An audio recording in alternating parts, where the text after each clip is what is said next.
A deep dive into the online buyer interest by inspections to see where is the relative demand coming from about the states. Is it from locals? Is it from migrants? Is it from overseas? Make sure that you're selling strategically when you do decide to get out. And on the buying side, you need to be a lot more selective and look in areas that are going to have the best value.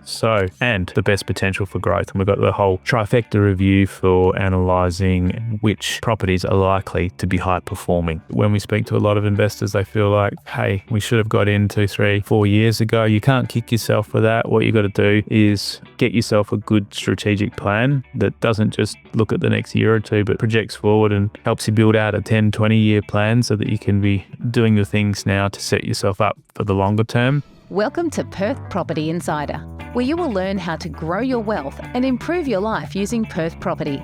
Our show is brought to you by Investors Edge Real Estate, the highly rated and award-winning property management, sales and buyers agency servicing the whole of Perth.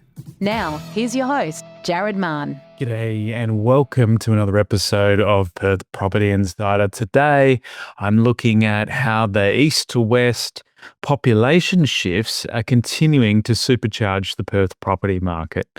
And if you're a regular listener, you'll notice by now my almost obsession with keeping a strong eye on the population growth trends, because it's a real key to underpinning the demand for housing here in Perth. Not only does it underpin the sale market, but how it interrelates to the rental market is very important too. So, as I've mentioned previously, when we have new entrants to the state, that population that's coming in, they usually rent, and that keeps the rental market strong, keeps demand strong on it, takes up supply from the new investors that are purchasing and adding supply to our market.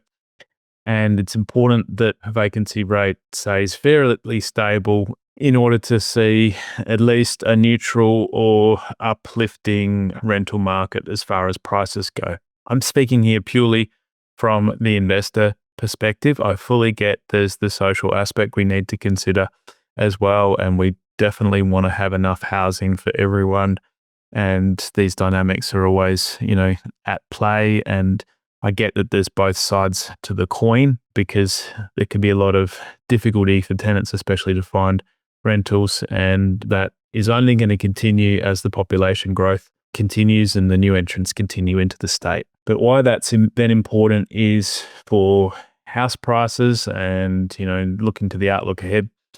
No prices can continue to increase forever, but it certainly supports for me while we've likely got a good 18 months, 2 years ahead for Perth. And I really wanted to take a finger on the pulse of what are we looking at over the next year, and is it starting to slow down, especially with this leading indicator of population growth. Because once someone rents for a while, they work out the areas that they like to live, they work out the schools that they want to send their kids to. That's when they get their job sorted, they get their finance qualified, and that's when they enter the market as a buyer. So it's really almost forecasts a pipeline of future buyer demand that is coming off of the population growth that comes in starting as a renter, and most of them, I guess, over time progressing towards that dream of home ownership in Perth.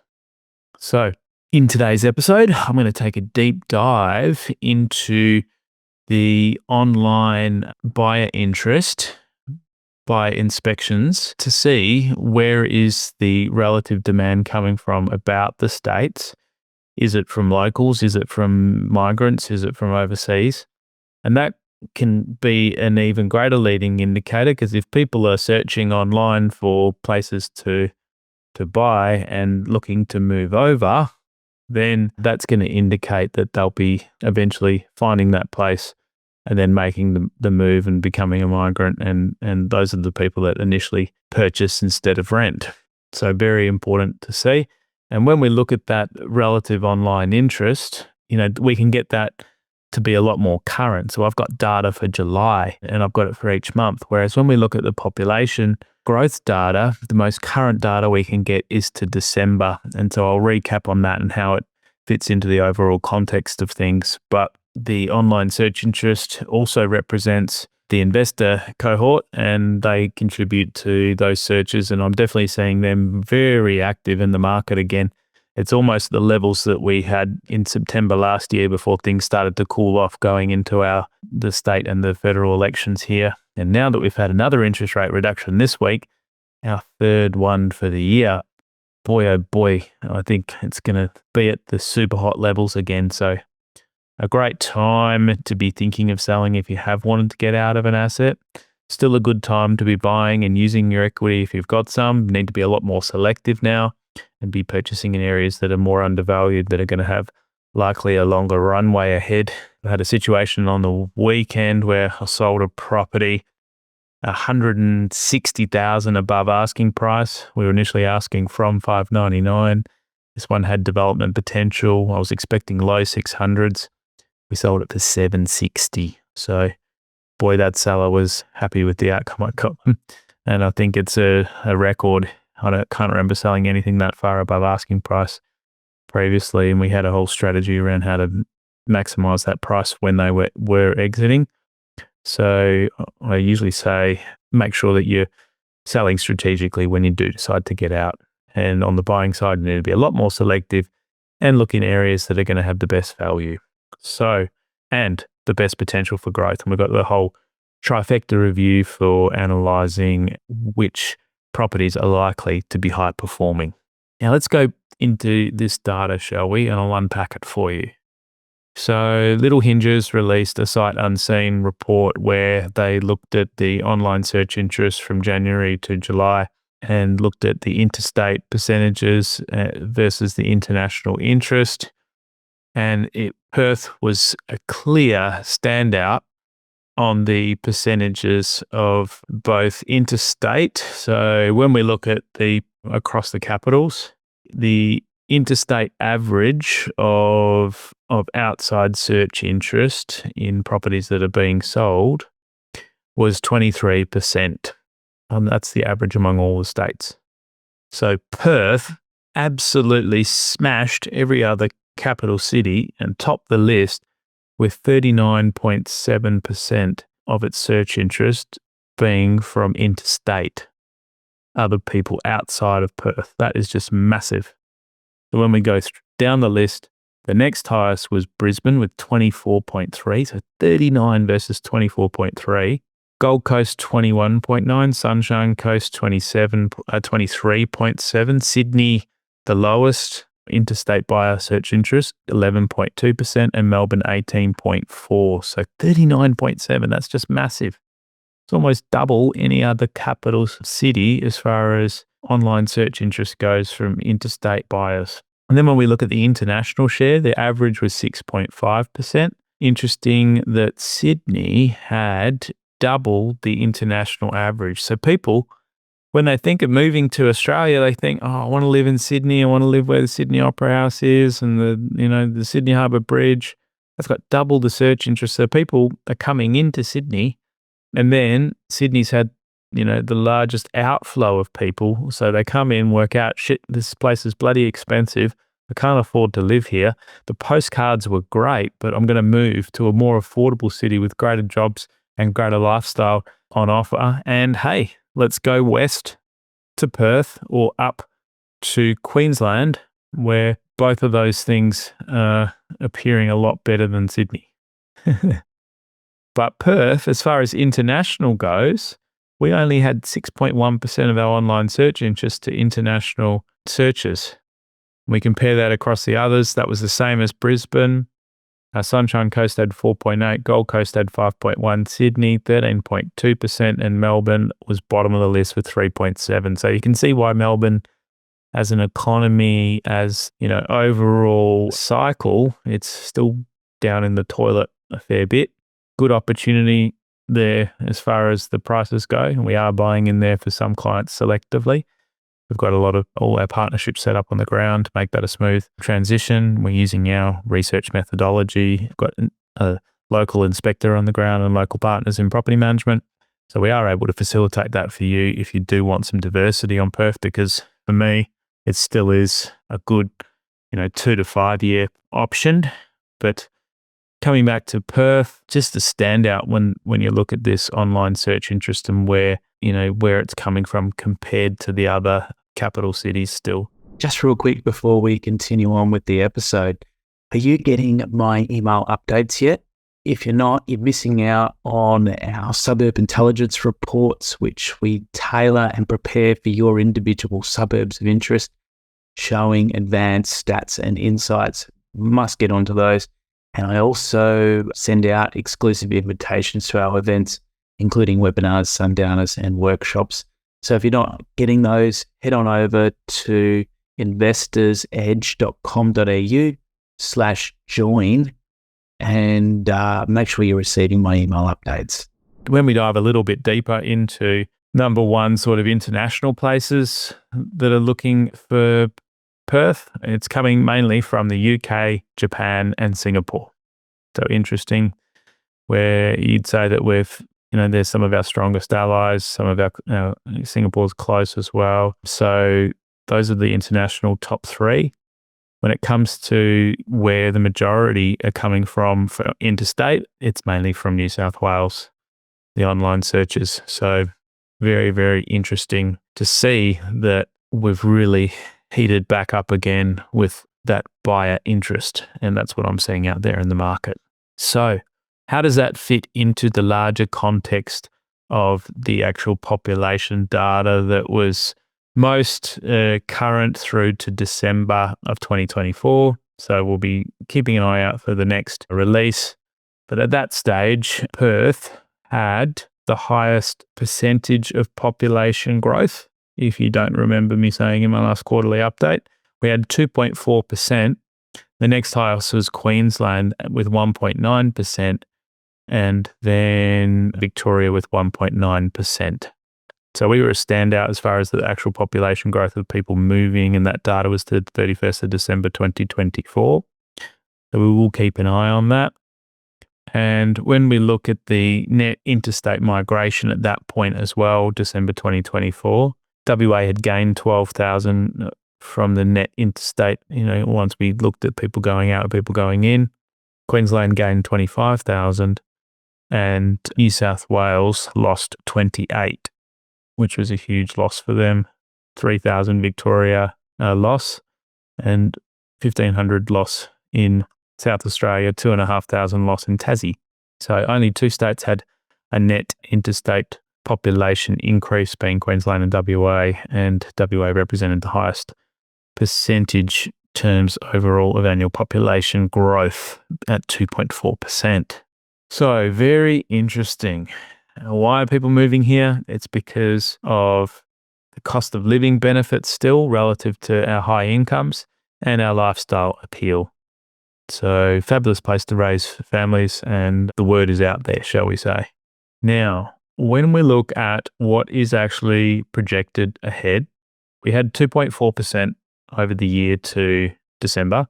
The state government came out in, I believe it was March, with their latest projections running through to 2036, and they're expecting a 1.8% increase per year on average, increasing with 55,400 people, and they're forecasting us to reach 3.57 million by 2036. So fairly high if you consider that Victoria and Queensland had 1.9%. They're predicting around that for Perth at 1.8% average per year over the next 11 years. So, very strong underpinning demand that we would expect that to create. Now, what I really wanted to go deeper on in today's episode as well was looking at, okay, so people are coming into the state, and we've got that data. The online search interest that I was commenting on and talking about, that was for the capital cities, not the state. But the data that I was just talking about for population growth was at a state level. So I was curious as to, okay, well, someone comes into the state, is there an outflow once they get here into are they going into the capital city, basically, or are they going into a regional town or city, regional area? And what I found really interesting was that in Victoria, Queensland, and New South Wales, the outflow from the capitals to the regional areas is also fairly significant, especially in Victoria, where 40% have vacated the capital. 33% of them have actually settled in a regional area. And in New South Wales, with 59% having vacated the capital, 38% have then settled in a regional area. Whereas in WA, we had 5% vacating the capital and 4% settling regionally. So almost a net zero change. And we're not seeing that same outflow to regional areas. So you can almost assume then that when I talk about the WA population increase, it's all getting crammed into Perth, and you can more or less just talk about that as Perth's population increase. Whereas when we talk about Queensland being popular, it's certainly not all going to Brisbane. There's an outflow to some of its regional areas where people are chasing affordability. Likewise, when we had a fairly high population increase to New South Wales and Victoria, a lot of that's going regional in their regional areas, and that's how people are getting around the affordability challenge and still being able to go there, even though their prices are a fair bit higher. I found it interesting, however, when I looked at, okay, what were the top 5 regional areas that people were going to in WA? What's the hot spots in the regional areas? I thought, could it be mining towns?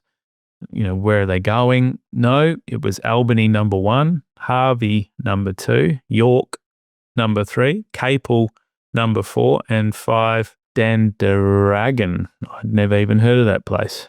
So they were a new entrant into the list. Not sure. They're not as far south, but all of those spots are in our southwest.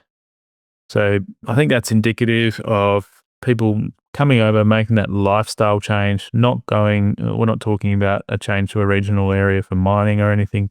So that migration to regional WA is very much a lifestyle, probably more retirees or remote workers that don't have to be based in a capital city.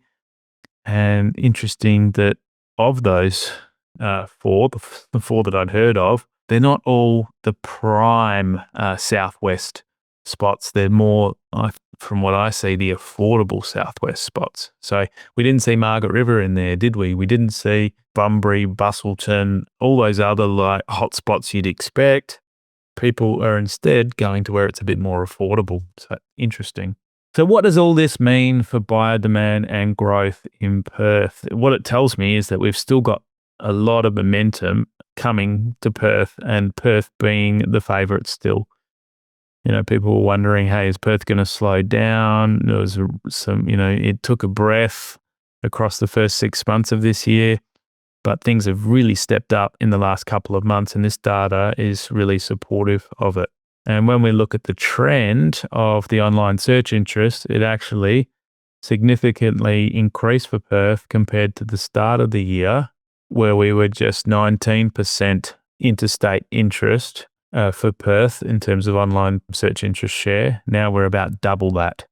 So there's been momentum has been building month on month for out-of-state interest, and really is showing us that it's giving us our second wind. Where does this lead us? So I mentioned the implications of this putting continued pressure on rental prices. So you can expect vacancy rates to stay, quite tight in the majority of places of Perth, and upward pressure to be on rentals. You've obviously got to balance that and make sure that there'll be certain areas where investors are buying too much and adding too much supply, and we're seeing that in certain areas. So you've got to be selective again on the rental vacancy side and make sure that's not going to be a factor. I'd also be looking at, we have to think about, what does, higher population growth mean for all of us? It means infrastructure and housing challenges. So all these people need services, they need amenities, they need a place to live. It means that the state government has to be incredibly proactive in supply planning as this demand intensifies, or we're going to have a worsening crisis. And that's why it's so important that they, start and continue to remove red tape, continue to free up housing supply, land supply for housing, and make the whole overall sort of building industry function and work. And I'm sure we have workers to get it pumping, which I know they're working on. And we're just not seeing, like we're seeing in the other states, an expansion to the regional areas. So you have to sort of ask, well, why is that? Maybe that'll increase when the prices in Perth get a bit higher and people then start considering the tree change and it becomes more of an affordable option and the appeal is there. But the numbers aren't reflecting that as a trend at all yet here in Perth, whereas it's happening to a much, much greater extent in the other states already. So to conclude things are looking very strong here for WA and Perth in particular. The projected inflows suggest sustained demand for Perth. And that really gives me confidence if you're considering entering the market still. I know when we speak to a lot of investors, they feel like, hey, we should have got in 2, 3, 4 years ago. You can't kick yourself for that. What you got to do is get yourself a good strategic plan that doesn't just look at the next year or two, but projects forward and helps you build out a 10, 20-year plan so that you can be doing the things now to set yourself up for the longer term. And then you need to make sure that you're buying a high-performing property and doing it selectively. And, we've developed our methodology with our trifecta review to ensure that you're going to have the best chance of that. So you can't just throw darts at a board anymore. You've got to have professional help and experience to make sure that that really works out for you. So thanks for listening. Join us next time. I've got a very interesting episode where I'm looking at what did $800,000 buy you in 2020 versus what does it buy you now? What's the outlook for each of those areas and how have they performed since? And what can we expect for our money these days in the market versus then? So I think it'll be an interesting one. If you've enjoyed this episode, like and share it with friends. Do get in touch if we can help with your strategic planning, your buyer's agency, your property sales anywhere in Perth. And I'd really appreciate it if you like the podcast, post any comments, and would love it if you posted a review on Spotify or iTunes if you haven't already. Thanks heaps for tuning in. Catch you on the next one. Just a reminder, the information discussed in this podcast is general in nature. As we don't know your specific situation, you should always seek professional advice before taking any action. For free market reports on your suburbs of interest and other helpful resources to grow your wealth, make sure you join my property investor update at investorsedge.com.au/join. And finally, make sure you're a member of our Perth Property Investment Facebook group to be part of the conversation with other like-minded investors, get help to your questions, and get a feel for what's going on out there in the market. I'll see you in the group.